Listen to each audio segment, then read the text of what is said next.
What is up, everybody? Welcome to Pop Culture Philosophers. Welcome, in fact, to PCP Movie Night. Welcome, in fact, more in factor, for the penultimate episode of Cruise Choice this year. That's right. Cruise Choice has been longer than Action Fest. We have been dealing with Tom Cruise movies for over the last month and a half, and we got two more to do. And tonight we're talking about 2013's Oblivion, which is directed by Joe Kosinski, based on a graphic novel that he was developing as a movie pitch. He got Tom Cruise involved, all that stuff. Of course, he was the director of Tron Legacy, maybe one of the reasons why the person who picked this movie tonight. But what's the biggest movie that Joe Kosinski has done? How about Top Gun Maverick, which is a freaking phenomenal movie, and I'm very surprised and at the same time impressed that we went through 8 weeks of Cruise Choice this year. Tom Cruise Choice with no Top Gun movie represented. So that's super cool. But the man, the myth, and the legend who picked Oblivion tonight was Hammer Time Holshoe. What is up, my man? Yeah, I honestly thought somebody else was going to pick Top Gun Maverick. You know what I'm saying? I was trying to think of a film. I was like, what's a cruise film I like that somebody's not going to pick? Maybe, you know what I'm saying? Maybe more obscure, because even though I like Oblivion, I was surprised how many people I talked to about it and they haven't seen it. So I was like, okay, this might be a little. I've never seen it. Oh, yeah. So I didn't want to pick, I don't want to pick that, or I don't know, some of the other big, Days of Thunder or something. We've also done some Tom Cruise films before. You know what I'm saying? This is the Cruise Choice thing's not the first time we've done a Tom Cruise films. We've talked about Cruise films in the past. So we did Edge of Tomorrow. We did the Mission Impossible franchise, right? Yeah. So I was trying to think of something we didn't do that might be I wouldn't say Oblivion's obscure, but you're right. A lot of it has to do with the fact that I'm a fan of that director. I love Tron Legacy, and this film brings a lot of style and to the just like Tron Legacy was just oozes with style. Yeah. And by the way, everybody, Hammer Time Holshoe is who you have to blame for the whole concept this year of Cruise Choice, right? Why don't you tell us where this whole idea of the Tom Cruise centric Cruise Choice came from, John? Were we at Scarefest at the time? Yeah, we were, yeah. And you were talking about doing a Cruise Choice where somebody from the crew picks a film. And I was like, oh, it'd be funny if it's a Cruise Choice, so they got to pick a Tom Cruise film. And so we both had laughed about it, how stupid and absurd it would be. And then we decided to go. Yeah. And then I was like, you know what? We're doing it, man.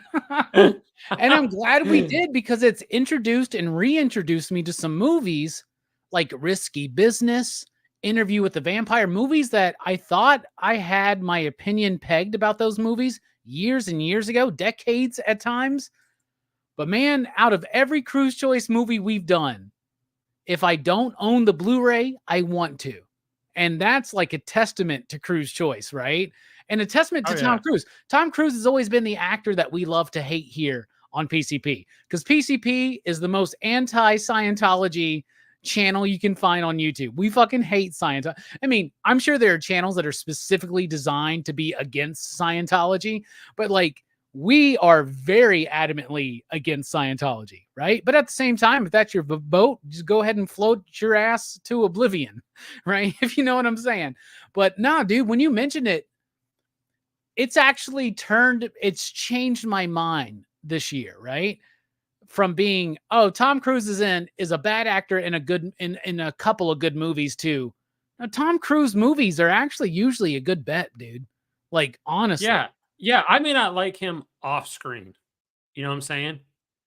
But on screen, he's in a lot of great films, man. And he does a good job. He's not a bad actor. There are some people who I don't like off screen are also terrible actors on top of that. He's not one of those, he's a great actor, and he does a good job. And again, may not like him off screen, but you know what? He's pretty awesome in this movie, and he's pretty awesome in a bunch of other movies as well. But speaking of people we hate off screen and are terrible actors, it's Jelani joining us tonight. What is up, my man? What's up, station? Saw this coming. You said this is like the 8.69th time that you've watched this film. Yes, I love this movie. This is one of those films that like really gets me. It really does. And it was like in the age, it was Edge of Tomorrow and then this, I believe. I don't know which one came first, but this it was came out slightly before. Yeah.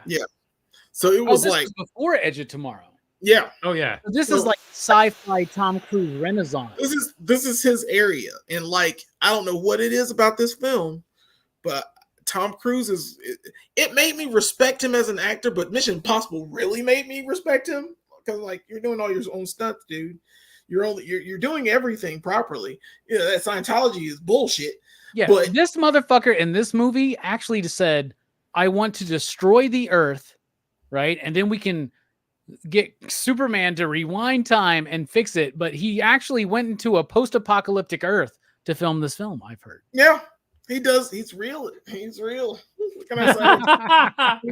He commits to it. What he does on purpose, man. All hail Tom Cruise. Yeah, Maybe that's called sometimes committing he to the does bit work. right there, man. Yep. All right. That's- Speaking of all hail Tom Cruise, I think we might have turned this dude into a slight Tom Cruise fan. It's Brooks. What is up, my man? What's up, man? Like, I watched all the way through Phantasm 4 before I realized that Tom Cruise wasn't in it, man.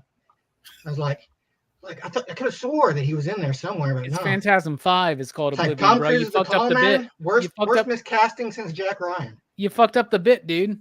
Oblivion's Phantasm 5, right? No, it's 4, dude, because the IV Oh, is shit. the 4. You're right. It's the IV. Ravager is 5. Idiot. Ravager is 5. Bro, you schooled me on some fucking Phantasm trivia, dude. Hell yeah, dude. All right. We got a great panel, all old school. In fact, PCP started almost 9 years ago to date. 9 years ago, I was definitely talking to everybody here on the panel about PCP. Our 9th anniversary is July 1st. So I thought it'd be fun to have just us, just the original. This is the original OG Excitable PCP crew. Everybody else, even Justin, everybody else, they're like new school, right? We're the old school fans. And you out there in the chat, thank you so much for being here. GT Key Comic, got Two Gun Pedro in the house. Hey, look at that. Go Figure Reviews. That's interesting. Pop, pop, boom, everybody. Hope you have a great, great show. And yeah, I did watch Top Gun on VHS for my Patreon watch party. And I still think the movie has some structural problems, but it is one of the gayest films I've ever seen, which is Pride. Happy fucking Pride. So like I was down. I have never been more excited about the volleyball scene than I was this year. And it delivered. It delivered 100%. So let's get into this. Oblivion. It's one of those movies that, what's up, Eric? Easy dick. Sorry, I'm saying hello to everybody in the chat. Just so y'all know we're live. There are still people, y'all, believe it or not. They go, Rockin' Robbie, PCP Movie Night's not live. Don't fool me. I'm like, what are you fucking talking about? There's been like, 2 shows we've done that were not live, and it was because I was out of town or some shit, right? Yeah. I remember the Howling in Horror Fest a few years ago. That was one, but like for the rest of it, like, no, we're always live, y'all. This is live, and you should be able to tell because we're not edited and we're not censoring ourselves. So Oblivion is one of those movies that came out that slipped under the radar, right? Back in 2013, a movie like this could come out, get mediocre reviews, and dip out of the public consciousness and dip out of my consciousness. If this movie came out today, it would be hailed as one of the best movies of the year. What does that say about current cinema? Whatever. But I'm going to tell you this. This is my first time watching this film. I remember hearing about it, but like I said, John, I kind of forgot about it, right? Dude, I'm so glad you picked this movie. What another banger from Tom fucking Cruise. Such a good movie.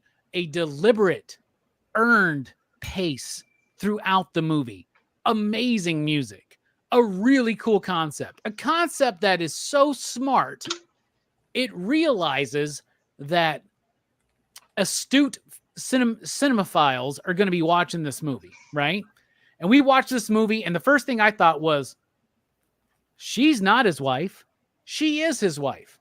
I have figured out this movie, but it plays with that. It plays with it so much, even in spoilers, but even at some point in this movie, I go, the scavs are not aliens, they're people. Oh, I got it all figured out. Nope. There's another twist that I did not have figured out. When Tom Cruise comes up against Tom Cruise, I was like, What? I was like into this movie. I loved it. I think it's a really smart, high concept science fiction film. I think it's got really great performances from all involved, including Tom Cruise. And now he ain't acting the shit out of it like he did with Lestat last week with Interview with a Vampire. But this is really good compared to some of the other more recent Tom Cruise movies where he's just kind of playing himself. He's playing himself in this movie, but at the same time, I feel the journey of the character of what is it? Tech 47 or some shit like that, whatever it is. 49. 49. I should have been 69.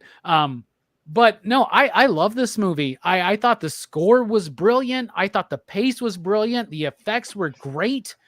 The whole pace of the movie, I am engaged all the way through. Even though I had figured out one twist and even a second twist, I wasn't prepared for the third twist. And even though I had figured out those twists, it was an exciting journey to get to those twists. I loved this movie. Yet another Cruise Choice pick that I don't own on Blu-ray that I have to. This is something I will want to revisit. This is something that when I hear somebody loves science fiction but hasn't seen this movie, I will show it to them, especially if they tell me they don't like Tom Cruise. One thing that Cruise Choice has done for me, and it all started over a John Hammertime Holshoe bit at Scarefest last year. But one thing Cruise Choice has taught me is I am a fucking Tom Cruise fan. 100%. Hammertime Holshoe, you picked Oblivion. Why? What's your history with it? What'd you think about it on the rewatch? I remember seeing the trailers for the film and the theatrical and being fascinated and knowing it was that director of Tron Legacy. So I'm like, oh, this looks really cool. And then I forgot about it. And then so I ended up watching on like streaming or something, the following couple months later. I was like, oh yeah, I remember this. I haven't heard a lot about it. So let me watch it. And I really liked it. I mean, visually, it was really striking. I liked the concept. I thought the cast was great. And I don't know, it just stood out to me. And I don't know, I think it's a cool film. He's definitely done some really cool, he hasn't done a lot of sci-fi, but the sci-fi he's done, like this, Minority Report, Edge of Tomorrow, is just like bangers. You notice that? He's done a lot of more grounded films. I say grounded, is Top Gun grounded? But not by definition. Yeah, more not science fiction, I should say, or not not sci-fi or anything like that. So man, I really like this director, and I really do feel like there's some director who are banging with style, but don't always bring substance. Zack Snyder. Some directors, but there's some directors who bring a lot of substance, but they're not quite bringing style. And I feel this director does both really well. He's good with obviously he's working with some great people too, with the music composition and everything. What's impressive is the visual style is really impressive, but they had created this digital surround system for filming that would later go on to be used in Mandalorian and all these other things. They created that for this movie.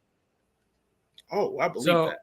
Yeah, they have that, they call it volume, whatever, that weird globe that's got projectors, and they used it for Mandalorian. They used it for a lot of films and stuff now, but the whole thing was created from the scratch for this movie to give that almost surreal, empty world.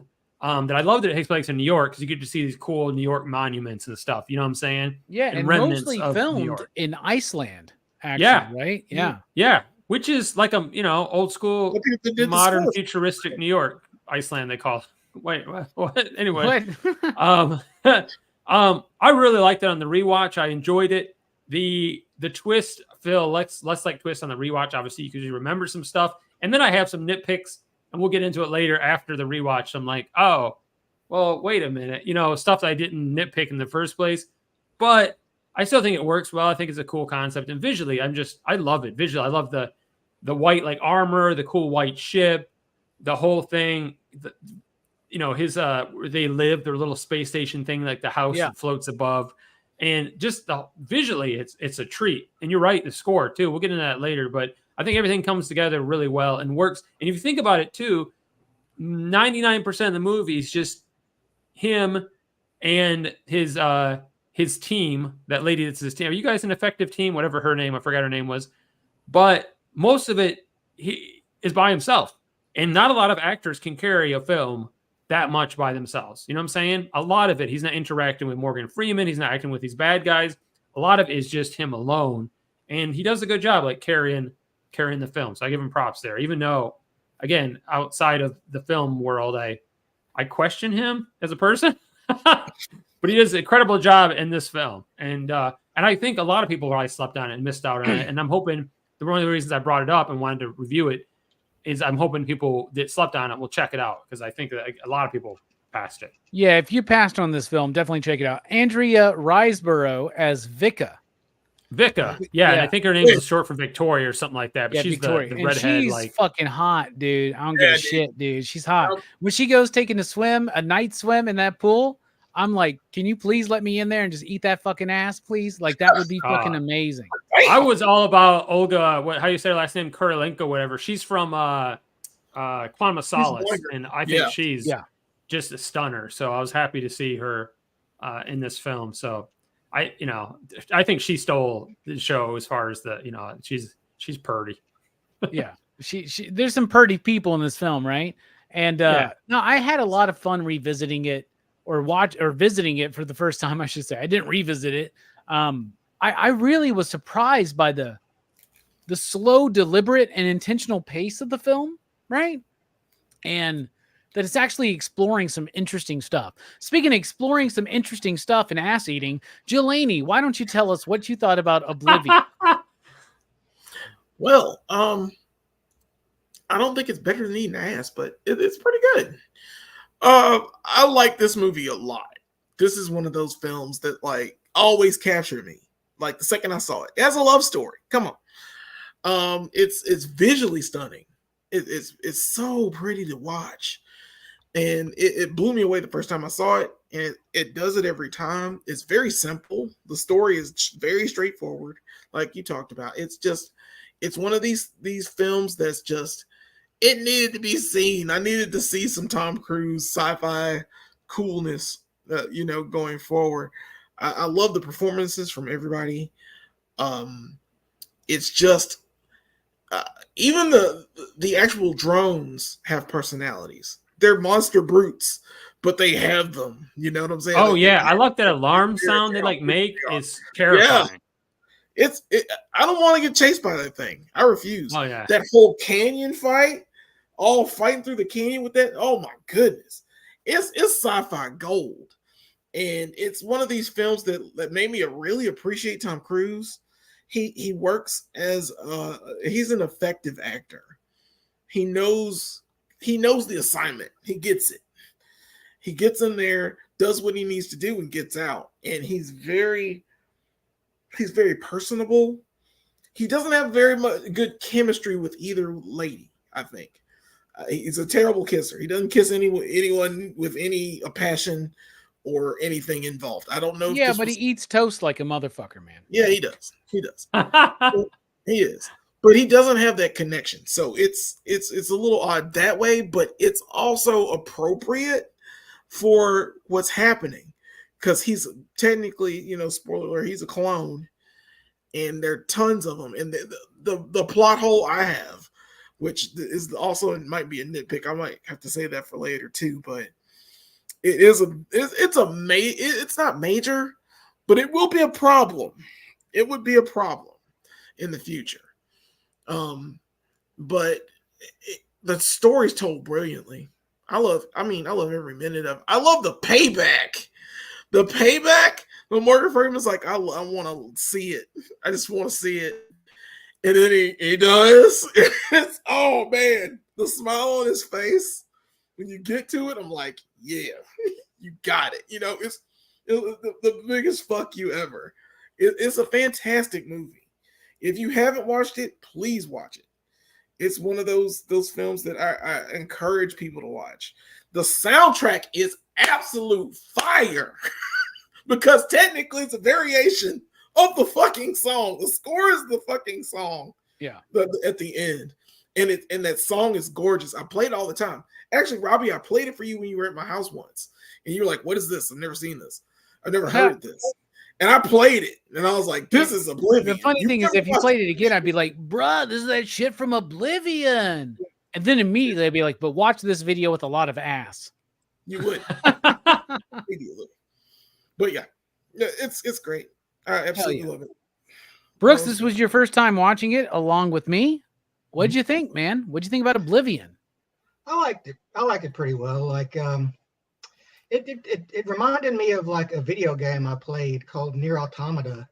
Like it has a lot of like stylistically similarities as well as like some thematic ones, and like that's like that it kind of like put me on to like a lot of twists, especially the fact that the tent was going to end up being like a kind of villain in the end. Like, so yeah, like I did like it, but like I can't say I love it though. I think it's all right for the most part, but like it is a very it's very thought provoking. So yeah, I can't be too hard on it. All right. That's fair enough. Now, this movie's got a pretty good cast. It's a small cast, but it's all pretty good, in my opinion. John, you picked this movie. Why don't you spotlight a performance you want to highlight? I'm going to go with Olga Kurylenko just because she's a babe, but she's also does a really good job is being like, when he finds her and it's his wife, spoiler alerts, but her being sort of like, what are the odds too that you, of all the people you could save and find, it's your banging hot wife? I mean, what are the odds, right? It could have been anybody he rescued, but of course, we won't go into that. There's obviously some problems. It could have been any other gin joint in the world, man. But yeah, it could have been. Well, I'm saying it was a whole crew, and they were zapped by the freaking the rolling drone turret things. Yeah, and but that's the one he saves coincidentally. But of course, that's what else snaps him out of it. But I think she does a good job. I mean, I got a big crush on her. So that was, how can you not like her? She does a good job in it. Let's bring up the fact that I'm not gonna. I feel like I'm spoiling stuff here or jumping ahead, but spoil the movie, the one guy she ends up with at the end is the guy that shot her in the stomach. Yeah, that is the whole fucked up thing. If you think about it, I'm like, of all the Jacks that are around, because there's tons of Jacks. Okay, tons of Jacks. There's got to be, there's got to be tons left, but it's that one that finds her. Plus, when they do find her little fishing village thing, wherever with her and her daughter, who's the first person they see? A little child. You're telling me they send out a fucking little kid as like the scout? Like that might be dangerous. Send this fucking kid out. It's the Batman fucking and then they all show up. So they took a while to find her, but of course we don't know where in New York she was at exactly raising that kid. So it's been several years. That's another thing too. They took her like 5 years to find this fucking anyway. But I think she does an admirable job, and she's hella cute. And if I find my wife and I find out I'm a clone or there's more Johns, that's the kind of girl I want. You know what I'm saying? Let that be my frozen wife, please. Bro, next time you go to Japan, you're going to come across yourself in an alleyway. Yeah. Like the KFC alleyway, you're going to see you're just going to be fucking devouring a fucking bucket of chicken. And you're going to be like, what the fuck? And he's going to kill you and take your place here. Don't sleep on KFC if you go to Japan. They've got the best KFC. just throwing it out there. We got to go to Japan during Christmas, man. That's what we got to do. So, yeah. Oh, then you can't get KFC. That's the time you don't go. No, that's why we put in the reservation beforehand, man. Yeah, they do reservations actually there for Christmas dinner. You joke, but they do that. I know that. And that's what I'm saying is if I celebrated Christmas in a country other than America, I would want to do it in Japan with you at KFC. So let's get it happening. Jelani. Maybe Scarefest is easier, John. But anyway, that would be fun. Jelani, what's a performance you want to highlight? Yeah, I'm taking the low-hanging fruit. I'm taking Tom Cruise, Jack Harper. Tom Cruise acted his ass off in this little movie.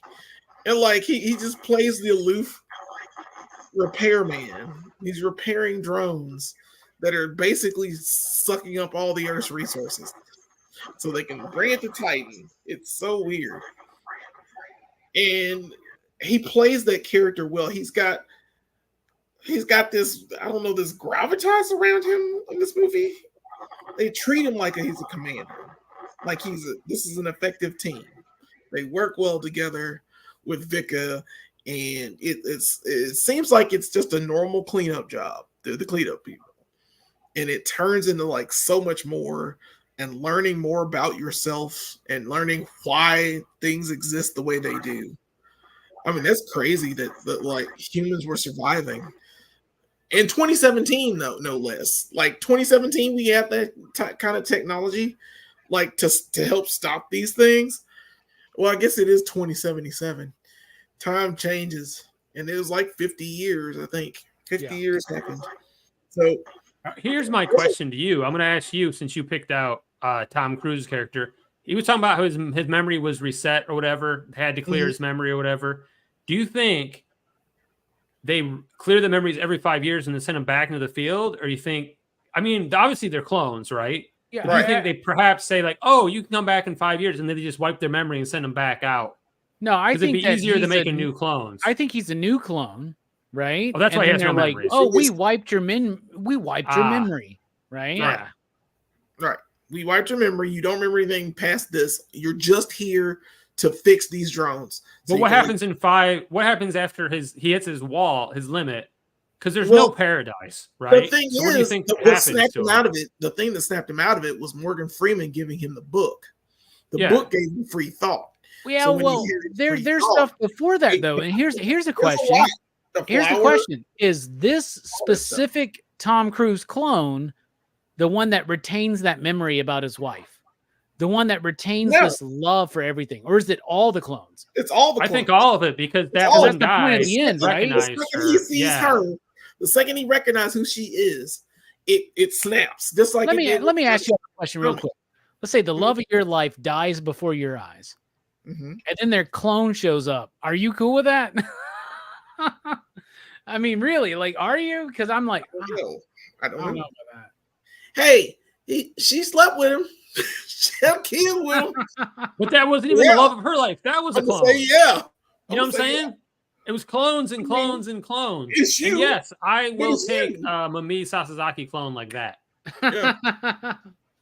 In a heartbeat. It's he's such a compelling character. Yeah. In both ways. He does great narration too, right, Jelani? Yeah, he does. He really does. The whole monologue that he did about the last Super Bowl, when he's in wherever they are, I think New York Giants Stadium, and he's talking about the last Super Bowl and how he's repairing this drone.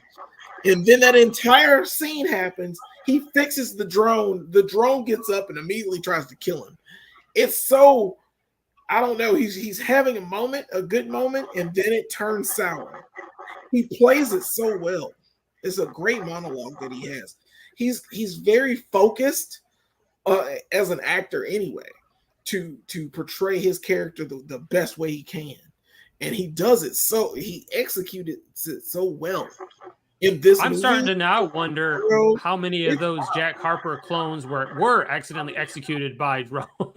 Right, they're not an effective team. Yeah, they probably killed some, not even purposely so, just accidentally. So how many? He says the wrong name during sex. She just fucking blasts his fucking head off or some shit like that. She's jealous. You can tell Vic is jealous. She's very cold. It's like they were never supposed to be together. Well, even the whole point, like the photo they take. Yeah. Like, right? The idea is that they're not together, but the photo would lead you to believe they're together. Right. So, like, Tet kind of real-thinks that they're a couple. It has the information that it had in front of it. It had only the information. That's why Tet, whatever, cloned their space command lady or whatever, Sally or whatever. You know what I'm saying? Because they had it just copied everything it could copy to simulate this sort of like environment that they thought they would do best in. Yeah. It was a different thing. It's compelling to me because he was fooled, and for a while you think he's like really doing this, but we're having our discussion, man. I'll leave it be. But Tom Cruise, fantastic actor. Yeah, Tom Cruise is great. I'm just trying to figure out who has the echo on their stream. So I don't know. Like I hear it right now. Check. Check. It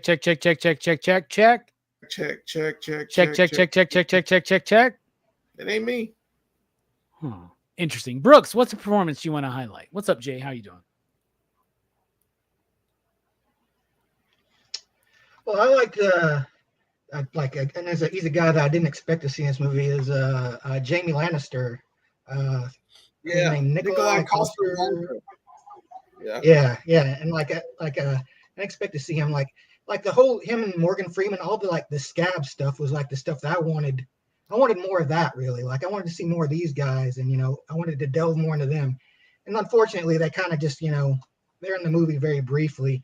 But I do like him as just the serious guy. He's like I'll fuck you up, man. Like if you do the wrong thing.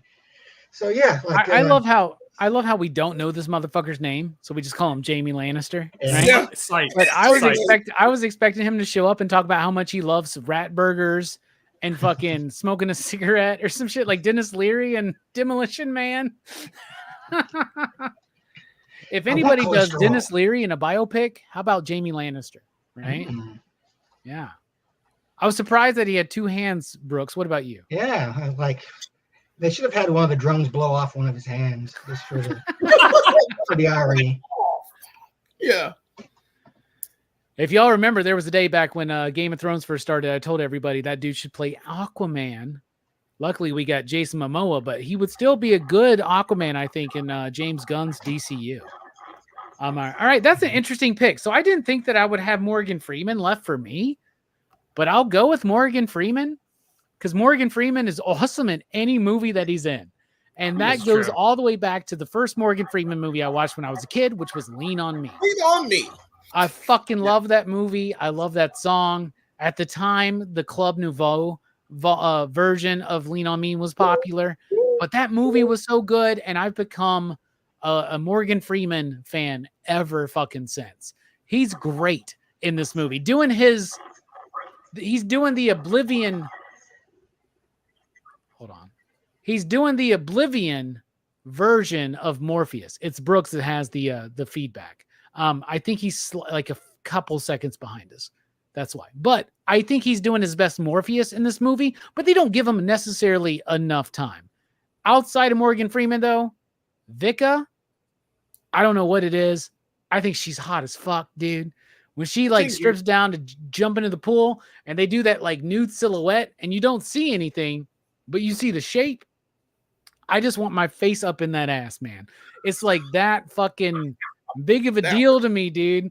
I fucking love it. I think it's absolutely amazing. So now we go to style and structure. I think the style is amazing in this film. I love the expansive, what's the word? The expansive, not cinematography, but the landscapes. Yeah, that's what it is. The expansive landscapes. It's set in New York, filmed in Iceland because they got a lot of volcanic structures. And another thing I really like about the film is that Universal logo, when it first pops up, if you really look at it, it's the world globe of Oblivion's world is what it is. I never noticed. Oh. Yeah, so you see the plates have shifted in the Atlantic Ocean and separated. You see that there, right? And you see that big spaceship thing, the Tet. Yes, you do. Called. The Tet, right? Which is short for tetrahedron, right? Because that's the shape of it, right?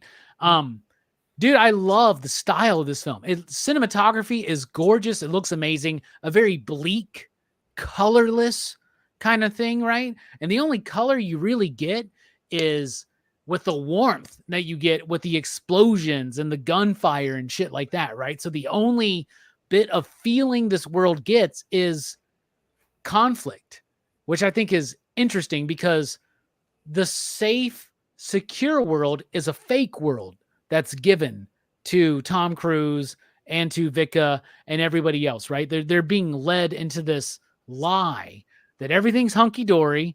We're just sucking up all the ocean so we can all move to Titan, but it's all bullshit, right? So that's the thing with the structure that I really like. I think the story is very clever because the story knows that we are smart, right? If Joe Corallo was here, I don't know what he would say about this movie, but one of his favorite things to say is he loves a movie that doesn't treat the audience like complete dipshits, right? Like complete idiots. This movie doesn't do that. In fact, this movie anticipates that we will pick up on 2 of the 3 twists in the movie. And it manipulates our expectations into, oh, I'm so smart. I know that that's not his actual wife. it takes it deeper, and then it takes it deeper and deeper.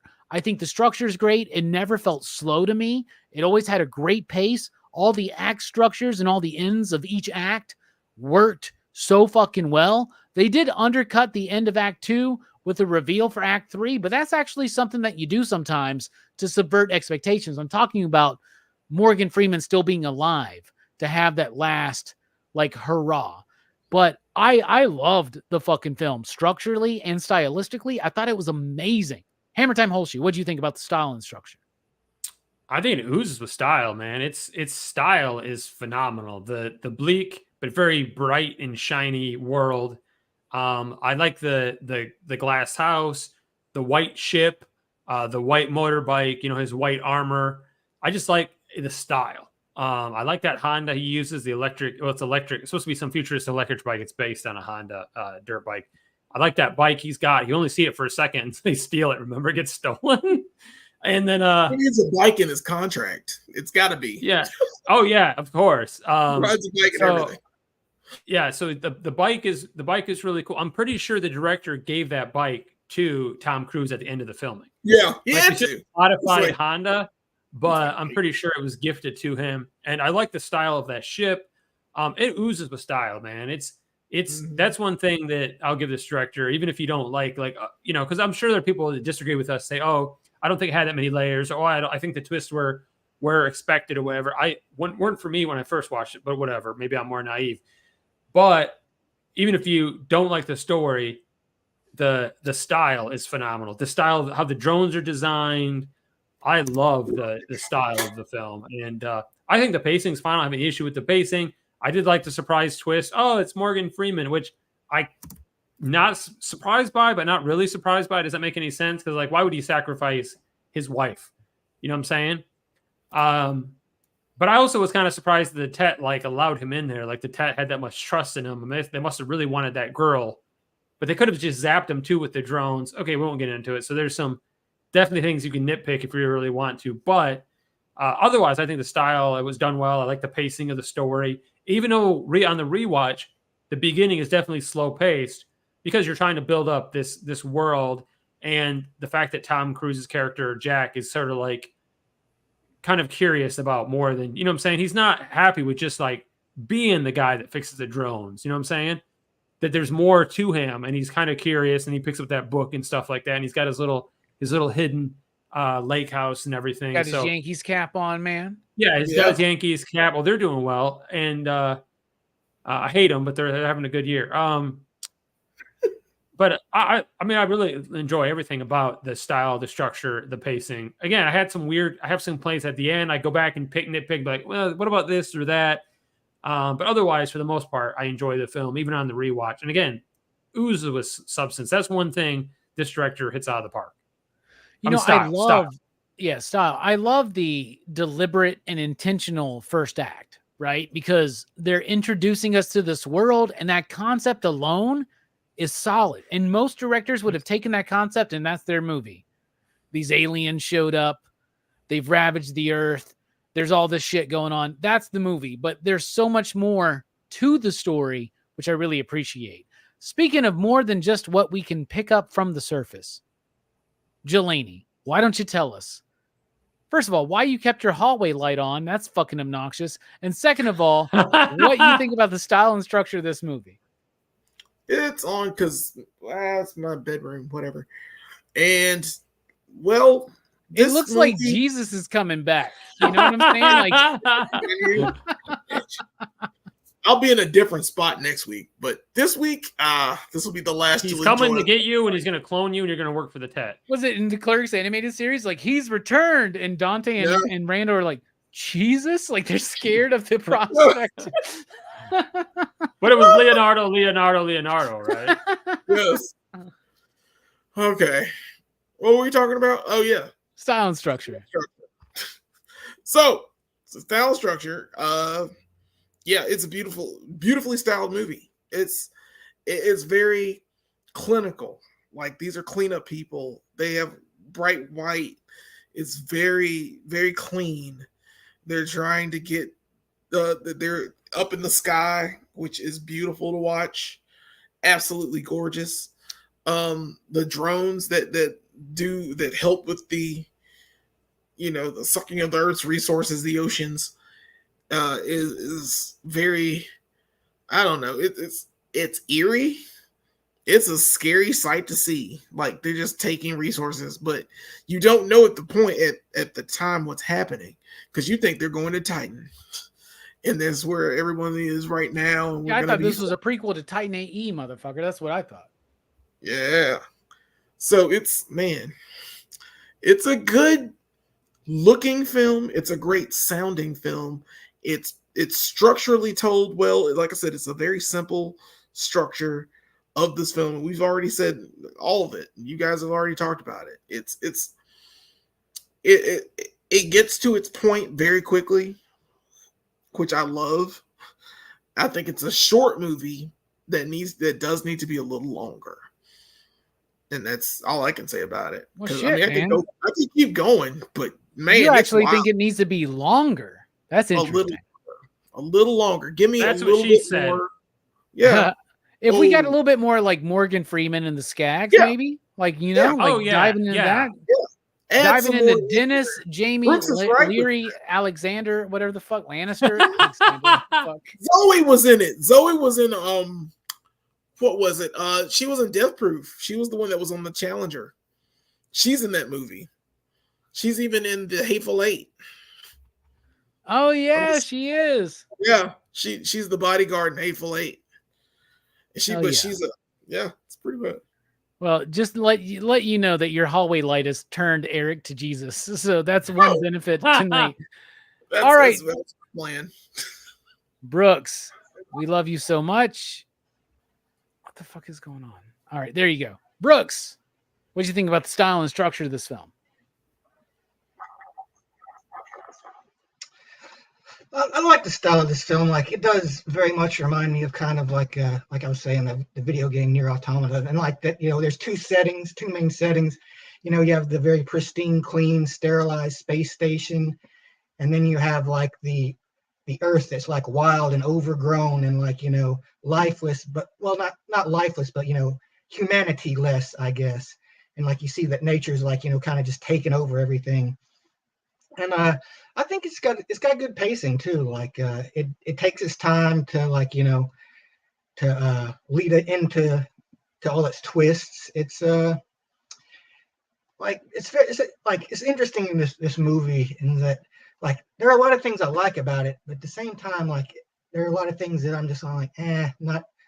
But overall, I'd say it is like a very good movie, and it's one I would like to like revisit again down the line. I might have I feel I might have a different opinion on it later on, having seen it before. Yeah, probably, man. I'd be interested to hear what you think after you watch the movie a little bit more. So let's dive into the music, right? The music is done by a lot of people. First of all, M83, which is a French electronic music group formed in 1999. This guy had previously worked with Daft Punk, so maybe they weren't available for this movie, but it feels like that's the vibe that he was going for. Anthony Gonzalez and Joseph Trapanese is also listed as music composers, so I don't know what the work divided looked like, but what a fucking majestic, hopeful, optimistic, and wondrous, right? And like, what a great score, because it captures that like that optimistic hopefulness, right? This like majestic quality, but at the same time it has this like tinge of like distrust in it, right? Which is part of the theme of the movies. And the music to have a character of its own that really works, and it's also a driving fucking score. I mean, you get those strings, you get those fucking like synthetic beats, like the only people that could have done this better is Daft Punk, in my opinion. And that would have been like one of the greatest scores of all time. But man, it was awesome. And maybe Joe Kosinski, having worked with Daft Punk, knew what he was going for in this. But I think the music is stellar. What about you, Hammer Time Holsey? What do you think about the music in the film? I think it's great. I mean, there's a little bit of licensed stuff like that Led Zeppelin song, but for the most part, you're right. The score, it works well. It's beautifully done. It hits when it's supposed to hit. You know, essentially when you're supposed to be terrified or when something's building up. It's just done well. It suits the film well. It's exceptional, and I mean, I have no complaints. But the music style is absolutely phenomenal. The score and everything just works exceptionally well for the film. Absolutely. So, What do you think, Jelani? Yeah, this music is boss. I play this music all the time. It's food. It's one of those scores that you really enjoy it. I love it. And in the night, you hear me calling. Man, I love that song. It's so clean. I don't know why. It's really inspirational too. And it's just, I don't know, it gives me hope. Yeah. And the music is ominous and hopeful at the same time, like I said. And it's just one of those, it takes you to a different place. And I like music that makes me feel that way. And you're right. If Daft Punk had done this, it'd been, it'd been even better, bro. It'd been like Oblivion. Like, that was a bad Daft Punk impression, but like, you know what I'm saying? It would have been great. They'd have nailed it. I'm glad that you mentioned the inspirational aspect to the music, right?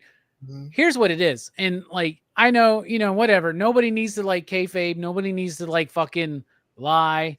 But like, sometimes you need a little juice in your life. And sometimes you need to watch one of those inspirational videos on YouTube. And this music sounds like the music in one of those inspirational videos. Like you're watching somebody fucking talk about like just putting your nose down and fucking getting it done and being a better person. This is the fucking score of that video. That's it.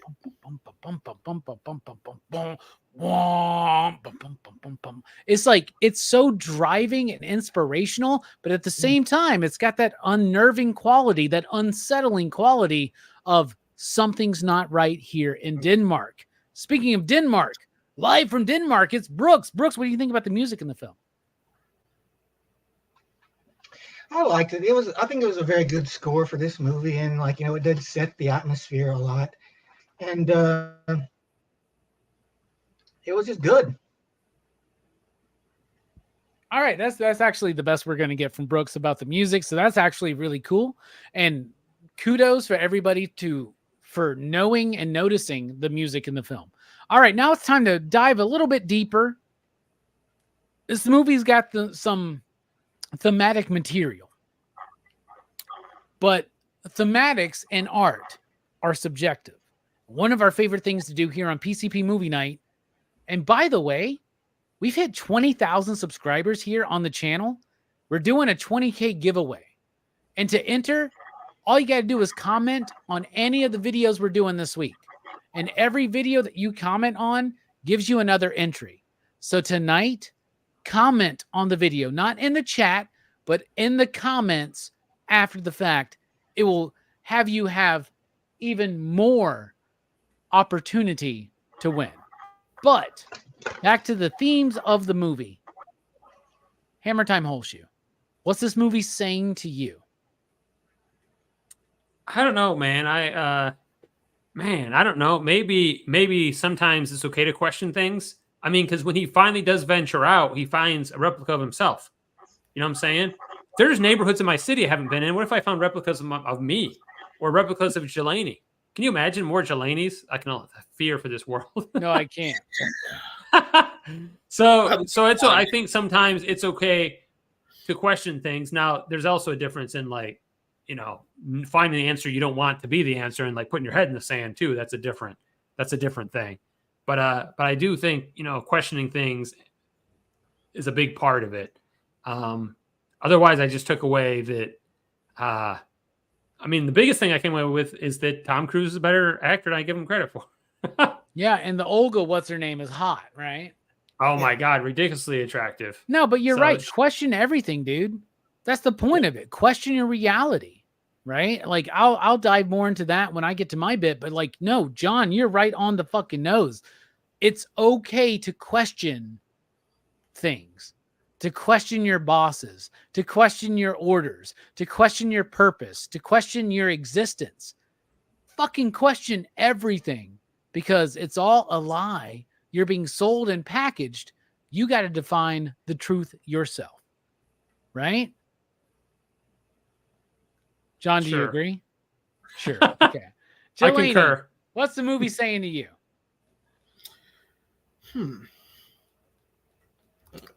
It's about the same thing, actually. It's about self-discovery, finding out who you truly are, moving forward with your life, breaking molds, which this year has been a very trying year for me personally.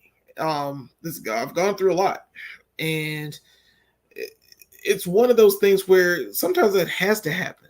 It's good to have bad experiences and good experiences. It's good to have both as a balance to your life. And I think Jack Harper found out that his world was bigger than what he was told it was. And it gave him, it broke him to a purpose, or to a position of, I need to break this mold. I need to find out more about who I am. And then when he actually finds out, it's something he moved forward with. Like, he got the information, he was able to take the notes and stuck the assignment. And yeah, I think the Tet is the weakest part. Tet should have killed him immediately. Like, the second he flew that ship up there, they should have blown him away. Like, it tells me you're lying. But then he did tell the truth. He said he was coming up there to help out and to give them this girl. And it believed him. But at the same time, it should have killed him. You know what I'm saying? So he still moved through. And I think that Jack Harper is Tom Cruise. I think that this is a Scientology story, maybe, that he's trying to convert us. And if he's trying to convert me to Scientology, he has failed, because I refuse and I rebuke Scientology. Well, this might be a better leadway into Scientology than Battlefield Earth. 100%, right? 1,000%. No, but I like what you said about that. You like the reality you've been given is actually much bigger than they want you to think, right? Your existence is wider. Your reality is wider, right? That is so much. Yeah, it's so in this film, dude. And it is a Scientology, like a Scientology-esque message, but there are some, Scientology took some bits from other ways of thinking and philosophies to kind of, Scientology is this, y'all. Give this dude money and we promise you enlightenment. That's what it is. It's a money grab, pyramid scheme.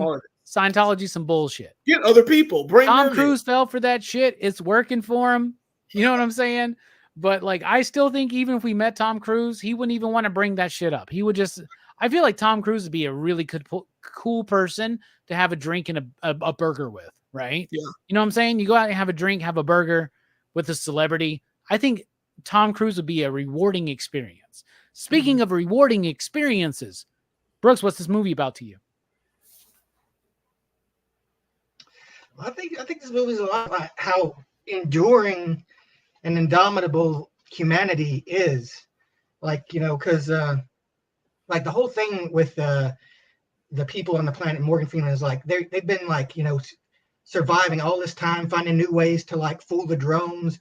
Like this idea that like humanity can't even be wiped out by these like this like super efficient machine. Like they're always like, you know, we're always adapting. We're always finding new ways to survive, new ways to live. You know, like, and like the way he wins, even like, you know, the clones of the guy, like he basically just unlocks his humanity. Like he uses the secret book to unlock the dude's humanity, and that's how they win, is by like, you know, basically taking him back to their side.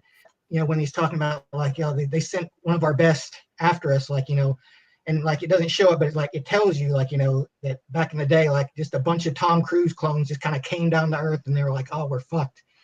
But yeah, but like I love the idea that, you know, humanity will endure and like can like basically come back and defeat pretty much anything if we just like, you know, if we you know, stick together, you know, if our communities stay together and we learn to, you know, come together and fight back against the, you know, the real enemies.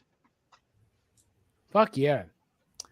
All right. So for me, I'm just going to pick up on what everybody else said here. It's about questioning reality, right? We wake up, we do our jobs, we go through life, we do our bullshit, we do our thing, right? And then we question if there's something more. And sometimes that's just a passing thought in our heads. Bless you. But reality states this. Reality is much more than you think it is. Experience is much more than you think it is. It's okay to question not just authority, but reality itself. Because we get fooled through our own circumstances, through our own preconceptions about things, about what reality is and what it can be. You are able to rise above, right? You are able to find a wider existence. That's part of this movie. But as Brooks also said, to me, it's about the enduring legacy of humanity and what makes humanity so separate from the other animals in this world. For instance, in this movie, there's a bit with the dog. You know, there's other animals you see, but not many, right? But like, we question reality. Most animals on this planet don't question their existence. Not that we know of. Maybe they do. Maybe we're in a Aristocats kind of situation and everybody's wondering why everybody wants to be a cat. You know what I'm saying? But to me, the movie is about that. It's about questioning your reality, but the fact that that's the human experience. That's the drive that we have. That's the thing. We can question our existence. If an animal wakes up in a enclosed area with a watering pool, food given to them 3 times a day, and they just got to go out there, show off for the fucking people, eat their food, and they get to go to sleep. That's their whole reality, right? Maybe that's the reality that Jack is in this movie. You know what I'm saying? And how many fucking movies is Tom Cruise in where he's playing somebody named Jack or Jake? It's some bullshit, man. Like, what the fuck's going on with that? But to me, it's about questioning reality, existence, your place in it, your purpose, but also understanding that the fact that we're questioning that is what makes humans so different. It's why Tet cannot understand humanity and ultimately leads to its downfall, right?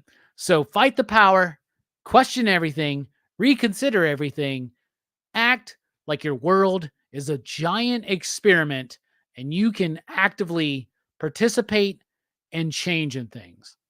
That's what I would say. All right. Now it's time to rate the movie. You out there in the chat, out of 5 possible you digs, what do you give Oblivion? John, you picked this movie. Kick us off. Is my mic working? Yes. Okay, just checking since I have network issues. I'm like, man, I hope my mic didn't go out trying to resolve that. I would say 4.5. I don't think it's a perfect film, but I enjoyed it. The first time I enjoyed it on the rewatch. I think it's visually spectacular, and I think it's a really cool concept. I bet like on the 4th, 5th watch, I'd be nitpicking more things. I might lower it a smidge more. I don't know. But I'm going to go with 4.5 digs. All right, 4.5 ya digs. What about you, Jelani? What you sitting on?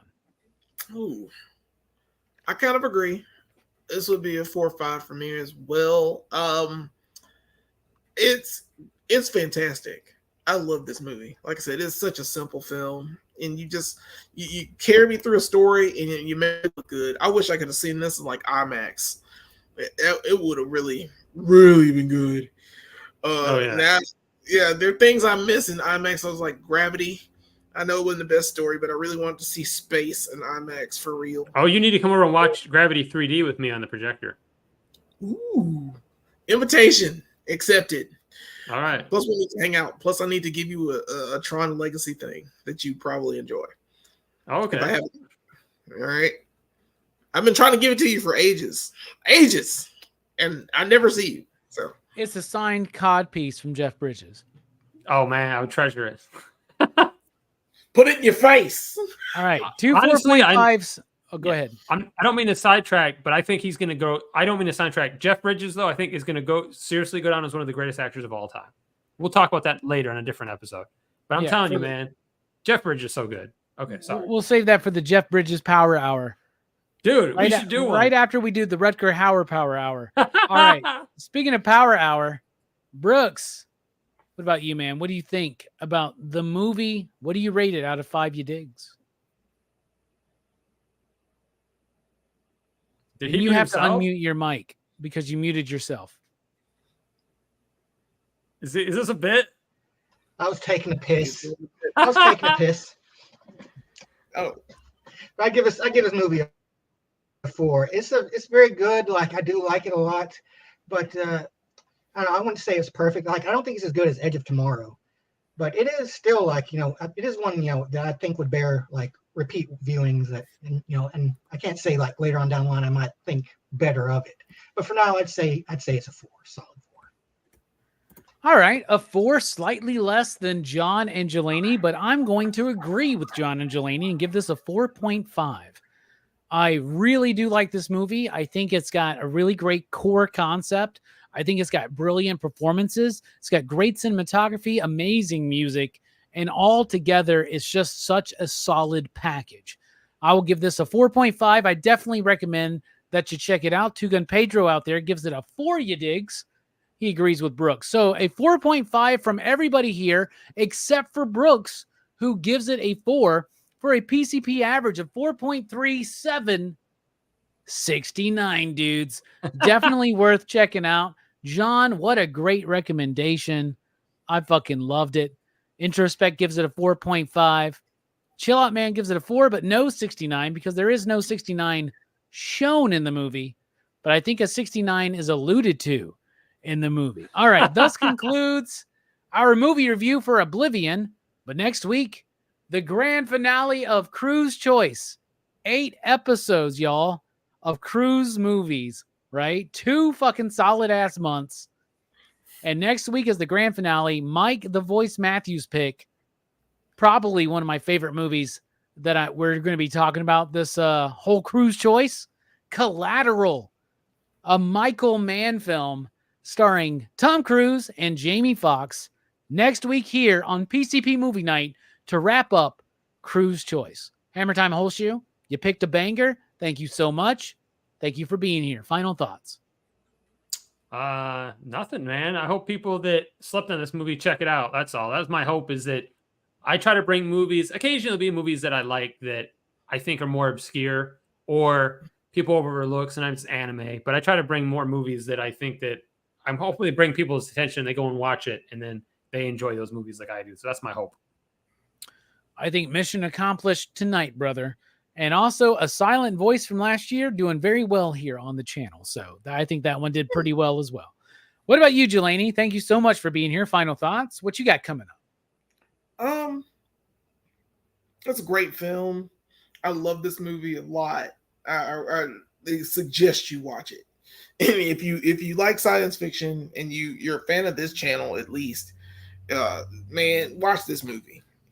Show it to your friends. It's clean. I don't think it's boring in any form or fashion. But so that being said, of course, Brooks and I do this show called Go Figure Reviews.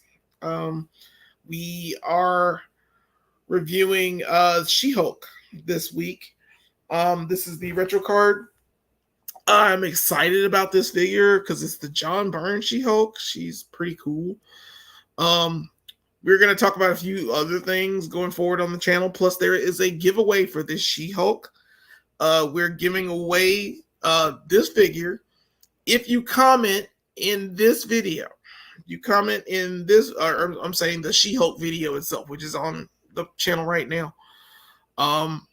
We're giving that She-Hulk away to the best comment. So comment as many times you want. If Brooks thinks it's funny, that'll win. Hell yeah. Hell yeah. Yeah. What about you, Brooks? Final thoughts. Thank you so much for being here.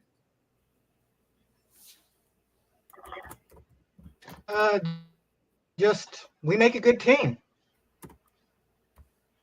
An effective team. Are you an effective team? for now.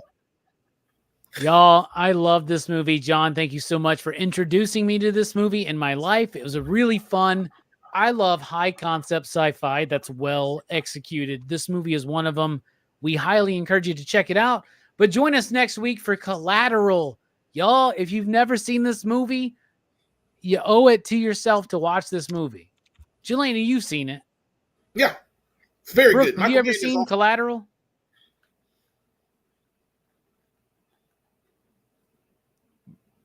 Brooks, have you ever seen Collateral? Is this a bit? I don't. You know you're muted, right?